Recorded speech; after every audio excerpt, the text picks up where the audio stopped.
Buenos días. Hoy debemos entonces cerrar esta primera parte de nuestra introducción a la filosofía, en la cual hemos intentado ver cuál era la figura o las figuras, tal vez, del filósofo y de la filosofía en la antigüedad, tomando como paradigma al personaje de Platón. Obviamente, bien sé que la antigüedad es un momento muy diverso y muy plural de la historia de la filosofía, por lo que Platón no sintetiza la totalidad de las figuras del filósofo y de la filosofía en la antigüedad. Pero por su carácter paradigmático, me ha parecido interesante que podamos analizar la antigüedad a través de la filosofía de Platón.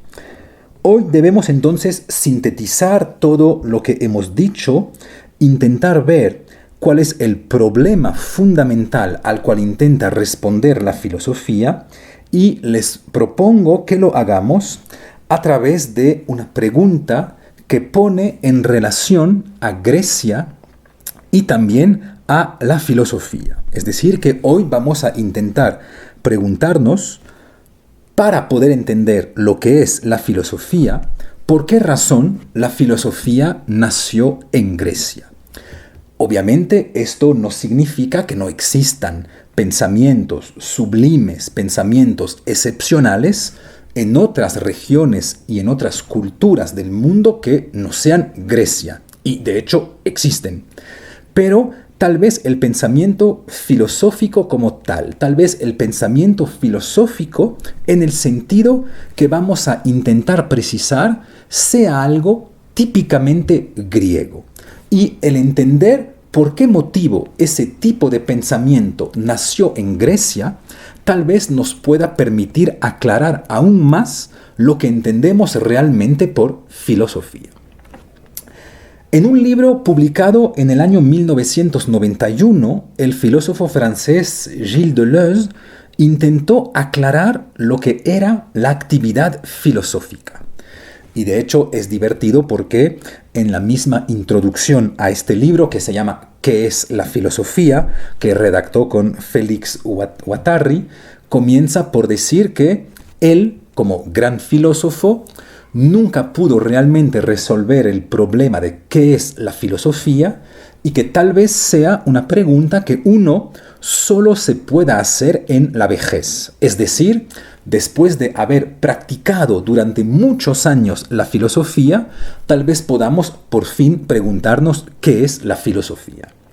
Y, naturalmente, para determinar lo que es la filosofía, en este libro, debe plantearse el problema de la amistad o el problema del amor, además del problema del objeto de la filosofía. Cito una pequeña frase para que vean cómo él mismo bien siente que en la filosofía, o que para entender lo que es la filosofía, debemos necesariamente aclarar ese problema de la amistad o ese problema amoroso, es decir, debemos aclarar la filia de la filosofía. Cito Deleuze. ¿Qué quiere decir amigo cuando se convierte en personaje conceptual o en condición para el ejercicio del pensamiento? O más bien amante. ¿No será acaso más bien amante? Entonces, si ven que todo lo que les comenté de la importancia del amor o del amigo en la filosofía, volvemos a encontrarlo aquí en la misma filosofía de Deleuze. Y para aclarar lo que es la filosofía, pues hay que pensar primero por qué razón esta filosofía nació de manera específica en Grecia. Y además, en un momento muy particular y en un momento muy singular de la historia de Grecia. Para entender entonces este punto, lo que debemos hacer es aclarar el problema frente al cual surge la filosofía. Debemos primero entender cuál es el problema histórico que se dio en Grecia, que ha necesitado que en algún momento de la historia, para poder responder a esta dificultad, ciertos seres humanos inventen este modo tan particular de pensamiento, que obviamente no es el único, es uno de los modos del pensamiento, pues para explicar por qué de repente ciertos seres humanos inventaron este modo de pensar tan particular que llamamos filosofía. Y eso es algo para mí sumamente importante a la hora de hacer filosofía. Nunca olviden que para entender algo en filosofía, para entender un autor en la historia de la filosofía, lo más importante no es en realidad entender el tipo de respuesta que el filósofo aporta, porque esto es siempre relativamente fácil entenderlo. Lo que es mucho más difícil y lo que hace que la filosofía sea interesante es entender en realidad a qué problema pretende responder el autor. ¿A qué problema pretende realmente responder el filósofo a la hora de pensar que ha sido necesario inventar una filosofía nueva? Les doy varios ejemplos para que puedan entender eso porque es para mí, en mi manera de hacer historia de la filosofía, un punto absolutamente fundamental. Si ven que todos podemos entender en la crítica de la razón pura de Kant lo que significa la pregunta ¿cómo son posibles los juicios sintéticos a priori? Todos entendemos lo que significa esta pregunta.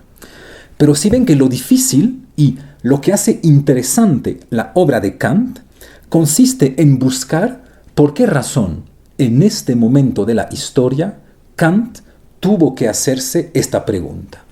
¿Por qué no es una pregunta que se hizo Descartes? ¿Por qué no es una pregunta que se hizo Aristóteles? ¿Por qué específicamente Kant, en este momento dado de la historia, se hace la pregunta de la posibilidad de los juicios sintéticos a priori? Y ven que eso es algo que debemos extender a la totalidad de los filósofos. Le tomo un filósofo que amo entre todos, Descartes. Todo el mundo entiende el recorrido de Descartes en la meditación 1 y la meditación 2, al final del cual logra a demostrar que el ego existe. Soy, existo. ¿Se acuerdan? Es todo el camino de la meditación 1 y de la meditación 2. Ok. Y de hecho verán que hoy en día muchas personas repiten de manera abundante como una cita evidente, pienso, luego existo.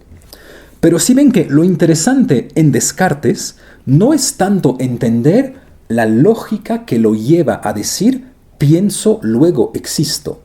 Lo interesante y tal vez lo más difícil en filosofía consistiría en preguntarse por qué razón en 1641 alguien que vivía entre Francia y Holanda sintió la necesidad de demostrar que existía. ¿Por qué Platón no sintió la necesidad de demostrar que existía? ¿Por qué Aristóteles no sintió la necesidad de demostrar que yo existía? ¿Y por qué al contrario Descartes sintió esa necesidad? ¿Será que pasó algo en la historia de la filosofía que nos pudo llevar a dudar de que existimos?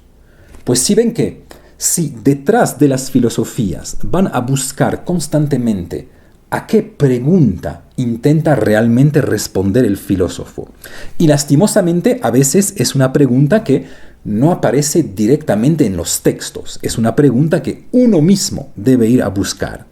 Pero si van a buscar a qué pregunta intenta en última instancia responder un filósofo, pues verán que de repente la historia de la filosofía es algo sumamente divertido y es algo sumamente apasionante. Tal vez algún día alguien debería escribir una historia de la filosofía, no tomando en cuenta las filosofías y las respuestas que los autores aportaron a sus diferentes preguntas, sino sería algo sumamente difícil, pero sumamente fascinante, hacer una historia de la filosofía a la luz de las preguntas que se hicieron los filósofos, no a la luz de las respuestas que se hicieron estos. regreso a Deleuze. Entonces, si ven que vamos a intentar buscar en Grecia qué pasó, cuál es el problema que de repente apareció, que haya necesitado que ciertas personas inventen a la filosofía para poder solucionarlo. Para Deleuze, Grecia es la civilización que inventó una sola cosa. Obviamente, Deleuze exagera con su una sola cosa, pero entenderemos lo que él quiere decir. Pero Grecia inventó una sola cosa que lanzó a la civilización dentro de dificultades tan graves que ha sido necesario inventar a la filosofía para poder solucionar esas dificultades. Y para Deleuze, lo que Grecia inventa es la competencia entre los hombres libres, lo que en griego se llama el agon. Grecia inventa una sola cosa que permite que necesite que la filosofía surja, la competencia entre hombres libres. Y es, por ejemplo, lo que vemos en los Juegos Olímpicos, en la invención de los Juegos Olímpicos, que ponen en competencia a diferentes hombres dentro de una multitud de campos, dentro de una multitud de disciplinas que tienen todos que ver con el cuerpo. Si ven que el deporte es una especie de competencia entre hombres libres en lo que se refiere a las capacidades de sus cuerpos. Pues lo mismo sucede cuando Grecia inventa a la democracia. Ven que la democracia, al abrir de repente la posibilidad para absolutamente todos de ocupar los cargos políticos, pues abre la posibilidad de una rivalidad generalizada o de una competencia total entre todos los diferentes ciudadanos. De la misma manera, el amor erótico, el amor en su modalidad erótica, es una forma de amor que también abre la posibilidad de la rivalidad entre varios pretendientes a una sola y misma persona. Si es que de repente el amor se da en tanto que amor erótico con varios pretendientes, pues entonces de repente la competencia también va a existir dentro del campo amoroso. Por lo que Deleuze intenta señalar es que el problema fundamental que Grecia intenta resolver es el problema de la competencia entre ciudadanos, el problema de la rivalidad entre ciudadanos que de repente surge tanto en los campos individuales de la vida humana con el problema del amor erótico, como en el campo más colectivo de la ciudad con el problema de las políticas democráticas. Pues, ¿cómo hacer para resolver esta dificultad de la rivalidad o de la competencia entre ciudadanos? Pues es ahí donde vemos cómo surge la forma muy específica y la forma muy singular que toma la pregunta a la cual pretende responder la filosofía. La filosofía surge para responder a esta dificultad de la competencia entre ciudadanos. La filosofía responde, de cierta manera, o como mínimo, la filosofía clásica, la filosofía de la cual estamos hablando ahora mismo. Ya no sería tanto el caso a partir del siglo XIX con el surgimiento de la fenomenología o de la hermenéutica. Pero como mínimo, la filosofía clásica de la cual estamos hablando ahora mismo responde a una sola pregunta, o como mínimo responde a una sola forma de pregunta. ¿Qué es? En griego, ti esti. Cuando la ciencia pretende responder a la pregunta ¿cómo?, por ejemplo, ¿cómo se formó el universo?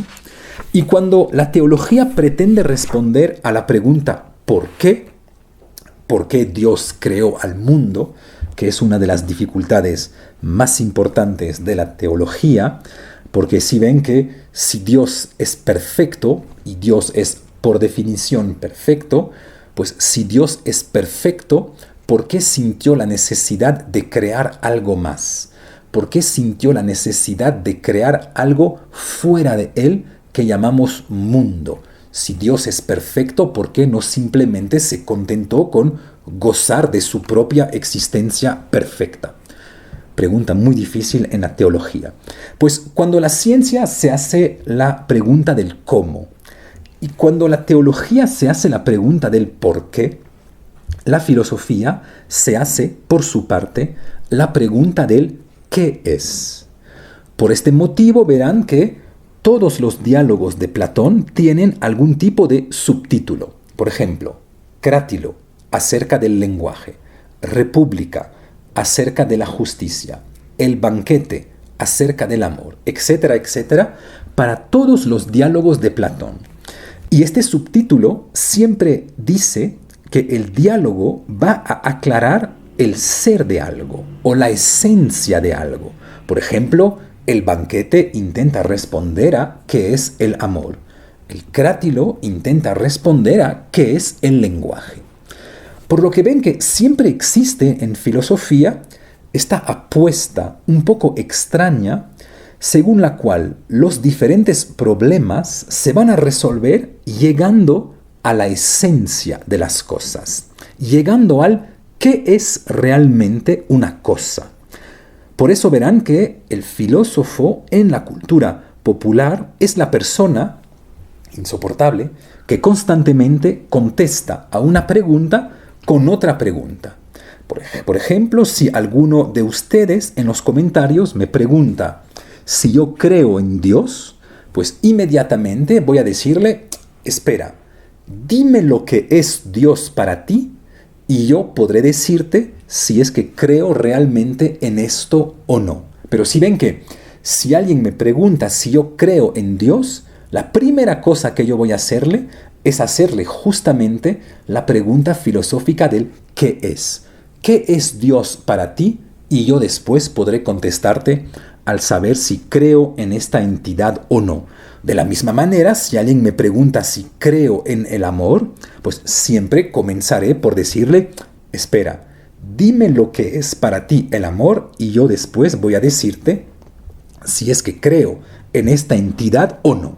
Por lo que ven que en la filosofía clásica, la pregunta ¿qué es? Es la pregunta que está al centro de absolutamente todo.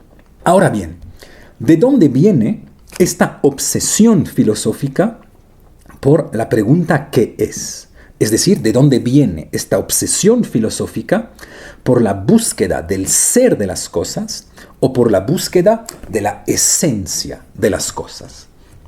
Y de hecho, notarán el vínculo entre la misma pregunta de la filosofía, ¿qué es?, el problema de la substancia, el problema de la esencia y el problema del ser. Por una razón muy simple, para poder contestar al ¿qué es esta cosa X?, pues vamos a tener que pasar por la determinación del ser de este X, es decir, de la substancia de este X o de la esencia de este X. De ahí la obsesión de la filosofía clásica por el ser, la substancia y la esencia. Pues esta obsesión por el qué es viene directamente del problema de la rivalidad en Grecia. Existe un diálogo de Platón del cual no hemos hablado, pero que es un diálogo magnífico que se llama El Político. Y al comienzo del Político de Platón surge una escena muy interesante. Sócrates está dialogando con un personaje que el texto nos presenta como el extranjero. Y ambos, dialogando, intentan determinar lo que es la política e intentan determinar quién es el verdadero político legítimo, es decir, quién debe realmente regir a la ciudad. Y en una primera instancia, tanto Sócrates como el extranjero llegan a una especie de acuerdo que consiste en decir que el político es el pastor de los hombres, es decir, que el político es quien cuida a los ciudadanos. Y ahí llega la escena interesante, Porque a raíz de esta definición del político, de repente en la audiencia muchas personas comienzan a levantar sus manos y a decir: entonces, yo soy quien debe regir de manera legítima a la ciudad. Por ejemplo, el agricultor inmediatamente levanta la mano y dice: soy el hombre político legítimo para gobernar, puesto que yo le doy de comer a toda la comunidad. Yo les cuido dándoles de comer. Sin mí, ninguno de ustedes podría sobrevivir, por lo que el verdadero pastor de la comunidad soy yo. Yo debo liderar.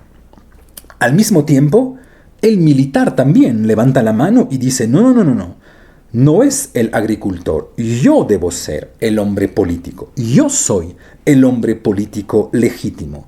Porque en realidad yo cuido a los ciudadanos. Y de hecho verán que en caso de guerra no irán a verle al agricultor. Es a mí a quien irán a ver. Por lo que yo les cuido realmente, yo soy el verdadero pastor de los seres humanos, por lo que yo debo regir a la ciudad. Para nada, levantando la mano, dice el médico: yo soy quien realmente cuida a todos los ciudadanos del país y además yo los cuido todos los días. Por lo tanto, no es ni el agricultor ni tampoco el militar que son los hombres políticos legítimos. Yo, como médico, soy el verdadero pastor de los hombres. Y existe así una multitud de diferentes personajes que levantan la mano para decir: entonces yo soy el hombre político legítimo porque yo soy quien realmente cuida de los ciudadanos. Hay así una multitud de personas que están entonces, al parecer, en competencia para ejercer este cargo. Si ven cómo regresamos a lo que habíamos comentado, con esta definición de la política, aparece entonces una especie de multitud de rivales, una multitud de pretendientes al cargo de hombre político. Cito Platón, El Político, página 268b. ¿Cómo entonces podremos considerar correcta e intachable nuestra caracterización del rey desde el momento en que, al considerarlo pastor y criador del rebaño humano, lo estamos escogiendo solo a él entre otros innumerables pretendientes? ¿Por qué razón entonces necesitamos precisar lo que es la política? ¿Por qué razón necesitamos hacernos la pregunta de la esencia del qué es de la política? Pues ven que es de cierta manera obvio. Simplemente porque es cuando sabremos lo que realmente es la política que podremos determinar quién es el hombre político legítimo. ¿Quién es entre todos los diferentes rivales y entre todos los diferentes pretendientes? ¿Quién es el pretendiente más legítimo? Y esto se puede entender de una manera muy fácil. Si en última instancia nosotros pensamos que la política es algo que tiene que ver con la prosperidad, pues obviamente el hombre político legítimo deberá surgir del campo de la economía.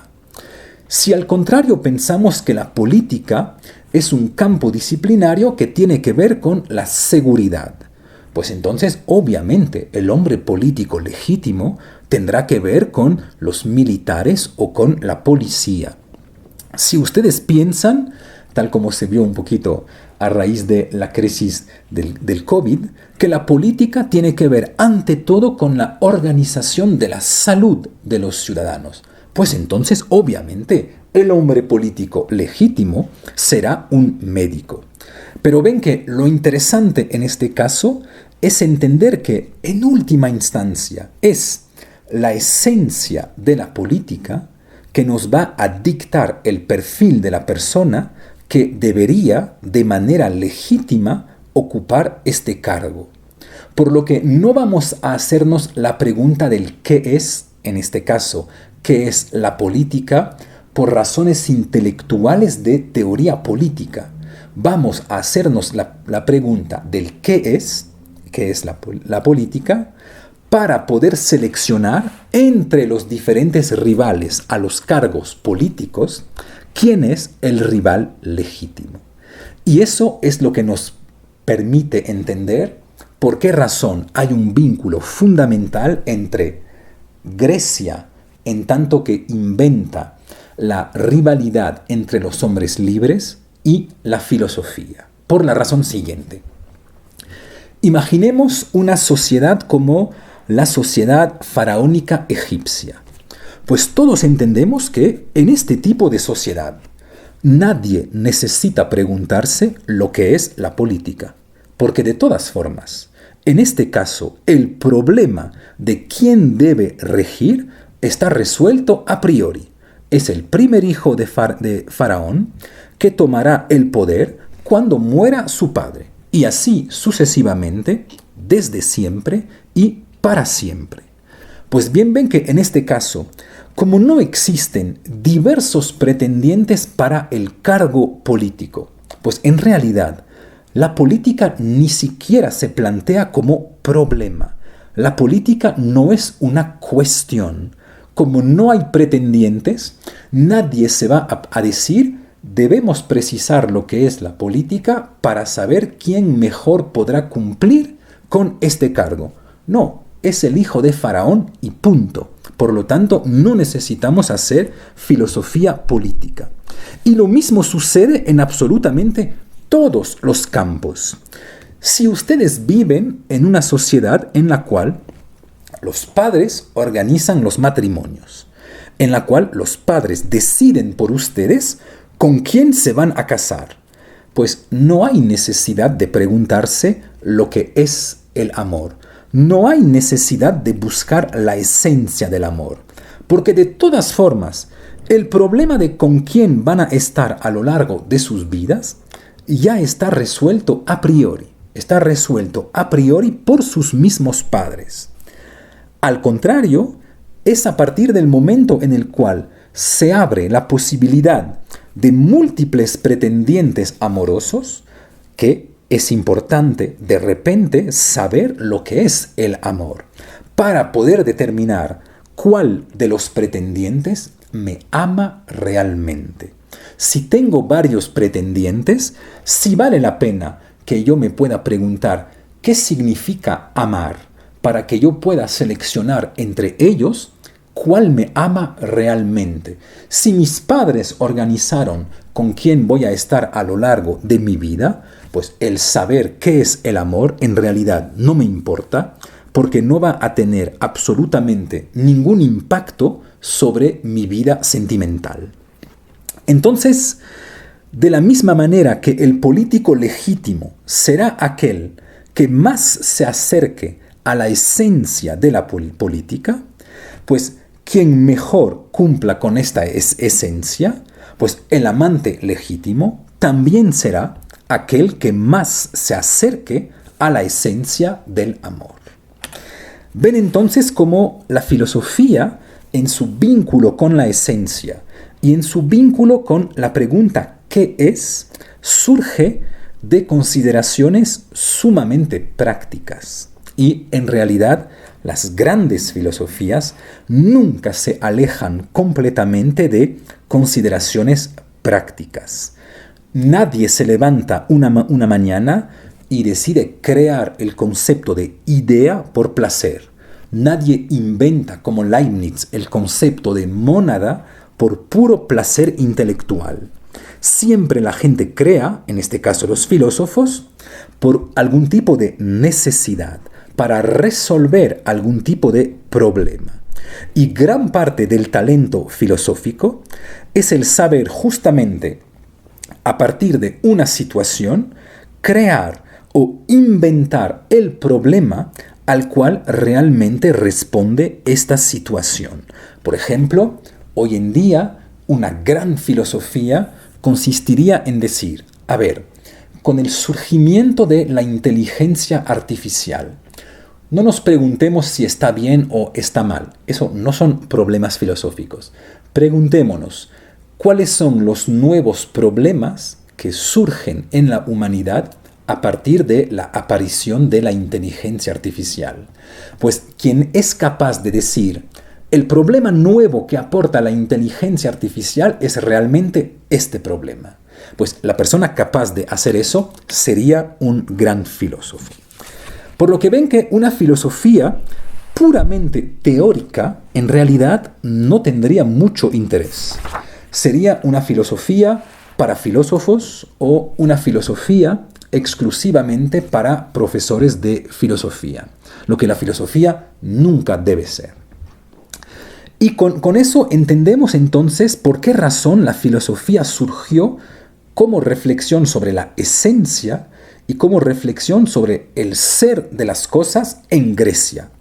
No una vez más por razones teóricas, pero simplemente para poder distinguir en todos los campos entre los diferentes pretendientes cuál es el pretendiente realmente legítimo.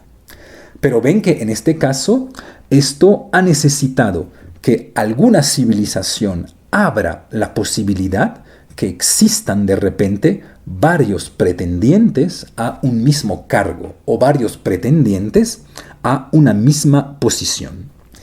Y miren cómo este problema de la rivalidad también habita constantemente la misma obra de Platón. En toda la obra de Platón hay una rivalidad que aparece constantemente. Y es la rivalidad entre el filósofo y el sofista. El filósofo y el sofista son dos personajes que aspiran a cierto tipo de verdad. Son dos personajes que aspiran a cierto tipo de conocimiento. Pues, ¿cuál es la única manera que va a tener Platón para poder distinguir entre el sofista y el filósofo quién aspira realmente a la verdad? Pues obviamente va a tener que preguntarse ¿qué es la verdad? ¿Qué es la sofística? ¿Y qué es la filosofía? Y una vez que habremos determinado esos tres términos, podremos ver si es la filosofía o la sofística que más se acerca a la verdad. Por lo que ven que dentro de su mismo ser, también la filosofía constantemente se enfrenta al problema de la rivalidad. En Grecia, la rival de la filosofía era la sofística. Tal vez en la Edad Media, la rival de la filosofía haya sido las religiones monoteístas. En la modernidad, tal vez la rivalidad de la filosofía haya sido la ciencia. Y deberíamos preguntarnos hoy quién es realmente la rival de la filosofía. ¿Con quién debe todavía realmente luchar la filosofía para poder distinguirse de ella? Y ven que este problema de la pregunta del qué es para poder determinar entre los diferentes pretendientes quién es el pretendiente legítimo es algo que vamos a encontrar en absolutamente todos los campos. Para saber quién es un buen profesor, pues obviamente primero hay que haber respondido a la pregunta ¿qué es un profesor? Lo que se espera de él, qué competencias debe tener, qué objetivos tiene, etcétera, etcétera. Y quien mejor se acerque a esta definición, pues será elegido como buen profesor. Lo mismo sucede para un cura, para un médico y de hecho para cualquier campo dentro del cual ustedes se mueven. Por lo que con esto podemos entender la obsesión que encontramos en la filosofía de Platón acerca del problema de la esencia o acerca del problema del ser de las cosas. Lo que Platón llama de vez en cuando la idea con una I grande o la forma de algo. Por lo que quiero decirles algunas palabras sobre el concepto de idea en Platón.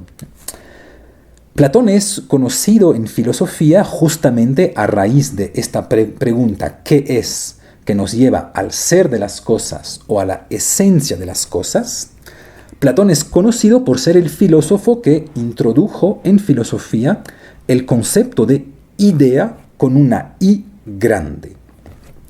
¿Y qué es esta realidad que Platón llama una idea? Pues la mejor definición de la idea con una I grande la encontramos probablemente una vez más en la obra de Deleuze, cuando éste señala que para Platón una idea es, cito, una cosa que no es otra cosa que lo que es. Repito, una idea en el sentido platónico es una cosa que no es otra cosa que lo que es. Una vez más, no nos vamos a dejar dañar por esos conceptos filosóficos y vamos a explicarlos de manera clara y de manera simple. La filosofía que se entiende se debe poder explicar de manera clara o de manera simple. Si no podemos hacerlo es porque no entendemos al autor. Por lo que la idea en Platón, o lo que define a la idea en Platón, y en este sentido se distingue de lo que nosotros llamamos hoy en día una idea con una I minúscula, pues lo que distingue la idea platónica con una I mayúscula es la idea de la pureza. Es el hecho de no estar mezclada con absolutamente nada, de no presentar varias características a la vez. Eso es lo que nos va a permitir entender que una idea es una cosa que no es otra cosa que lo que es. ¿Cómo podemos entender esta definición misteriosa de la idea o de lo que nosotros llamaríamos hoy en día la esencia? Pues tomemos un ejemplo cotidiano y un ejemplo muy simple. Tomemos el ejemplo de mi madre. Ven que mi madre no es la idea ni tampoco la esencia de madre, porque mi madre no es solo madre. Mi madre tiene otras características. Mi madre es francesa, es esposa, es hermana, es prima, es nieta, es inteligente. Es decir que mi madre tiene una multitud de características que la definen y su ser madre es una mínima parte de su ser.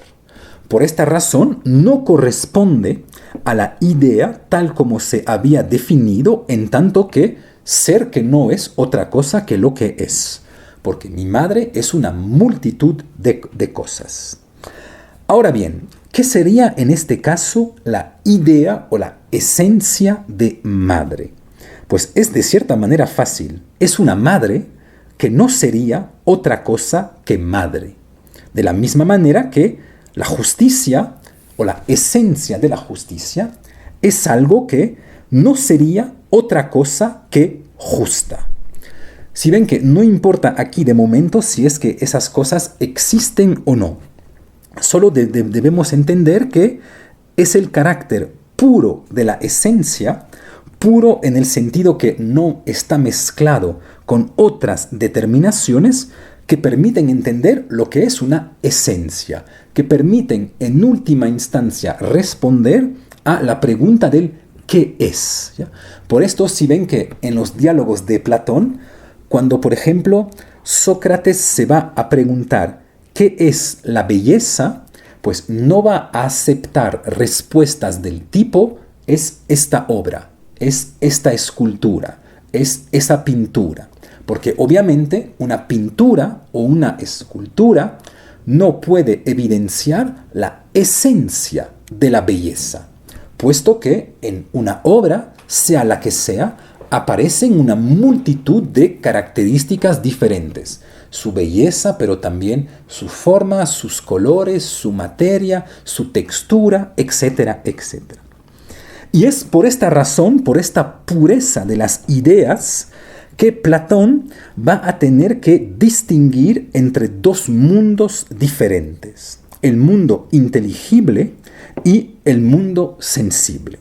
Constantemente Platón nos habla de la coexistencia de esos dos mundos, el mundo sensible y el mundo inteligible, que, aunque no sea totalmente cierto, pero que se pueden de cierta manera asimilar a la diferencia entre el aparecer y el ser. El mundo sensible, aunque esta expresión nunca aparezca como tal en los textos de Platón, es el mundo en el cual vamos a encontrar constantemente la mezcla y es además el mundo del cambio.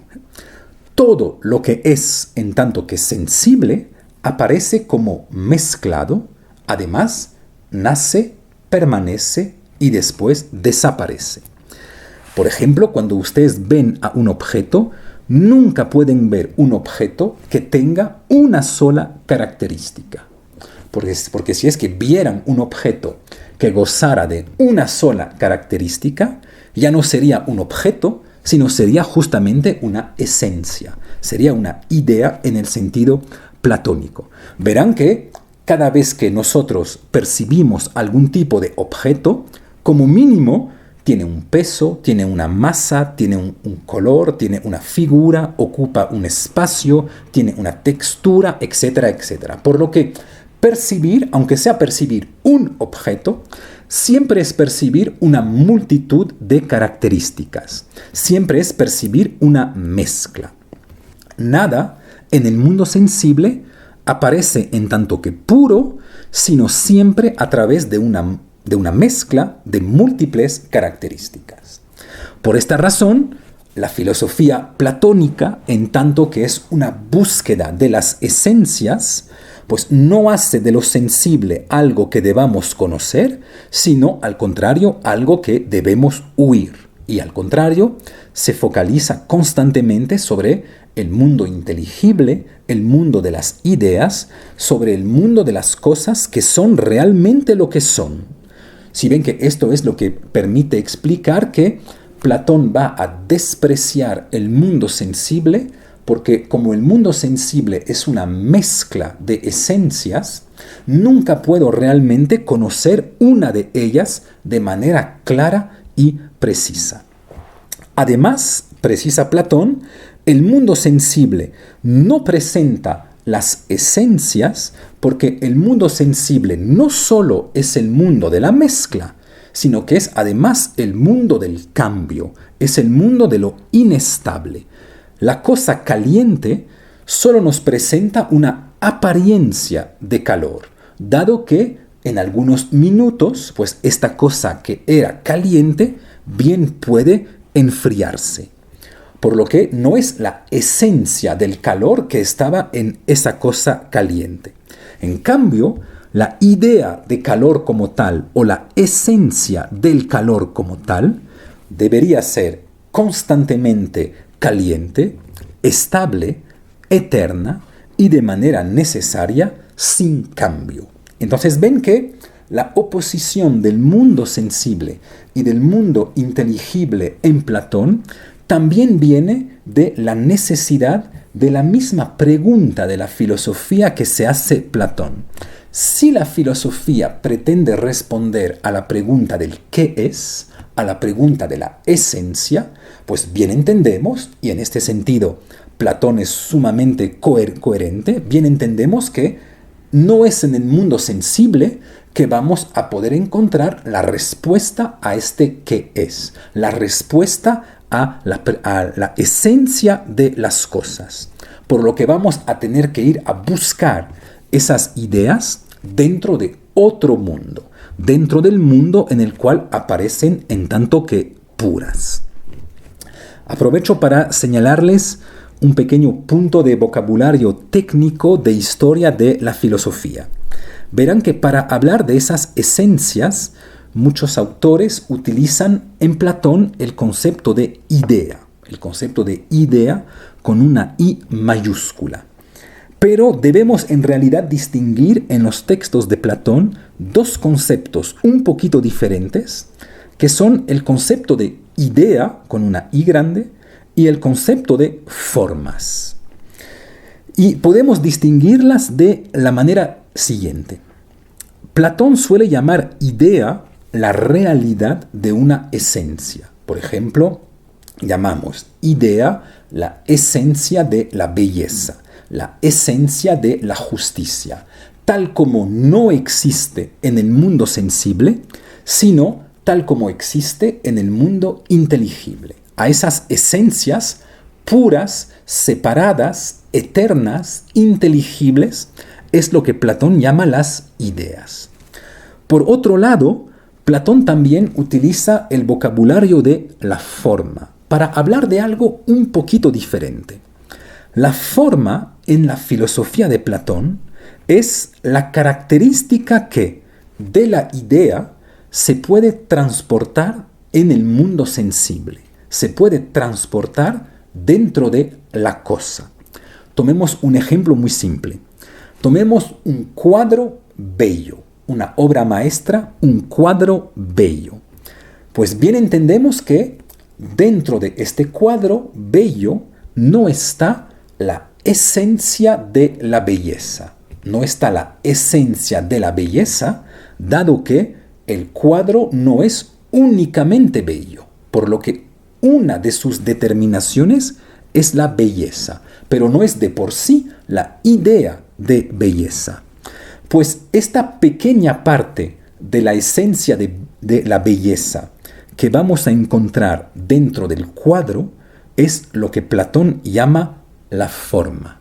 Existe la forma de la idea de belleza dentro de los cuadros bellos. Para señalar esta relación entre la idea en tanto que inteligible y su manifestación dentro del mundo sensible, en muchas ocasiones Platón va a utilizar en un primer momento de su obra el concepto de imitación, tal como si el cuadro bello imitara a la idea de belleza, pero en un segundo momento de su obra, cuando ya Platón desarrolla su filosofía de manera más madura, ya no va a decir que el cuadro imita a la idea, sino que el cuadro participa de la idea de belleza, tal como si el mundo sensible constantemente participase de las ideas esenciales, de las ideas que aparecen en el mundo inteligible. Entonces, no se olviden esta pequeña diferencia de vocabulario en historia de la filosofía. Una cosa son las ideas en tanto que entidades inteligibles, otra cosa son las formas en tanto que son manifestaciones de estas ideas dentro del mundo sensible. Podemos entonces ahora cerrar lo que teníamos que decir sobre la filosofía en la antigüedad. Y tal como les decía, obviamente no hemos hablado de la totalidad de la filosofía en la antigüedad, dado que la antigüedad es un momento muy complejo, es un momento múltiple, es un momento diverso que merecería muchísimas distinciones. Obviamente, la filosofía de Platón no es exactamente la de Aristóteles, que no es exactamente la de los estoicos y que no es exactamente también las de esta inmensa escuela filosófica que se llama la sofística, ¿ya? La sofística hoy en día es casi un insulto, pero en Atenas era una gran escuela filosófica. Pero, sin embargo, intenté presentarles el modelo de la filosofía y del filósofo en la antigüedad a través de uno de sus mayores representantes, en este caso Platón. Y lo que más debemos recordar de lo que hemos visto son los puntos siguientes, que son tal vez las determinaciones más importantes de la filosofía antigua. Primero, la filosofía no es algo que se da por puro placer teórico. Bien es cierto que el objeto de la filosofía es teórico y que de hecho tal vez el objeto de la filosofía sea el objeto más teórico que uno pueda imaginar, la esencia o la idea en tanto que no es algo más que lo que es. Pero sin embargo, por mucho que el objeto de la filosofía sea teórico, el objetivo de la filosofía, el objetivo al cual debemos acercarnos, es un objetivo sumamente práctico que tiene que ver con el resolver el problema de la muerte y que tiene que ver con el problema de la vida buena. Por esta razón existe una fuerte tensión en la filosofía, tensión que sigue existiendo hasta hoy en las universidades o hasta hoy entre los grandes filósofos, y es la tensión que encontramos dentro de la misma etimología de la palabra filosofía. Tal vez por esta razón nunca se pueda realmente resolver esta tensión, porque tal vez esta tensión simplemente forme parte del quehacer filosófico, forme parte de la identidad del filósofo. Por un lado, la filosofía tiene una vertiente racional, que viene de la necesidad del conocimiento que supone la sofía. La sofía supone cierto tipo de conocimiento. Como mínimo, tal como hemos visto aquí en lo que hemos dicho, pues supone cierto conocimiento del cosmos para que yo pueda entender cuál es mi papel en este cosmos y cuál es mi lugar en este cosmos. Pero por otro lado, además de este conocimiento, la filosofía, en tanto que filia, también supone que nunca podremos deshacernos del carácter amoroso y del deseo de conocer. Si ven que por mucho que ustedes estén fascinados por el conocimiento, que les guste la epistemología, la teoría del conocimiento, la filosofía de la ciencia, pues de todas maneras nunca podrán deshacerse de la idea según la cual el deseo de conocer también es un tipo de deseo y que por lo tanto no se puede tratar únicamente analizando lo que significa conocer. Si la filosofía es desear conocer, también vamos a tener que analizar lo que significa desear y de manera más precisa lo que significa amar. Y esta tensión, para cerrar ya, esta tensión se puede evidenciar con dos maneras diferentes con las cuales podemos traducir la misma palabra filosofía. Normalmente, la palabra filosofía se suele traducir haciendo hincapié en la segunda parte de la filosofía, señalando que lo importante en la palabra filosofía es la sofía. Por esta razón verán que muchos libros de filosofía traducen a la palabra filosofía como amor a la sabiduría, haciendo hincapié sobre la palabra sabiduría. Pues tal vez podamos, para asumir la tensión que hemos señalado, proponer, tal como lo hace de hecho el gran filósofo Emmanuel Levinas, otra traducción de la palabra filosofía, que consistiría ya no en insistir sobre la palabra sofía, sino al contrario en insistir sobre el verbo philein. Y de ser así, tal vez podamos decir que la filosofía no es tanto amor a la sabiduría, sino sabiduría del amor, lo que insistiría sobre la necesidad del carácter amoroso de la filosofía y al liberarnos un poquito de todas las teorías del conocimiento, de todo el carácter teórico de la filosofía, para decir no, si la filosofía es un amor, necesariamente también vamos a tener que retrabajar el carácter vivencial de la filosofía, el carácter existencial de la filosofía. Con esto cerramos lo que tenía que decirles acerca de la filosofía antigua.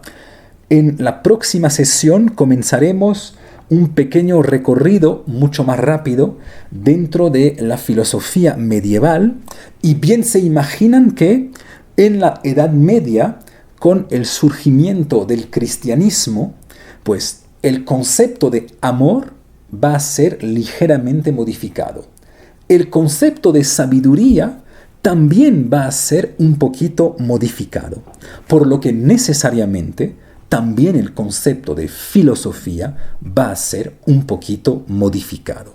Por lo que veremos en la Edad Media otra manera de pensar lo que es la actividad filosófica que también nos llevará a pensar otra identidad del filósofo, otra definición de lo que significa ser filósofo. Es lo que veremos en la próxima sesión. Muchísimas gracias por haber atendido a la sesión de hoy. Muchas gracias.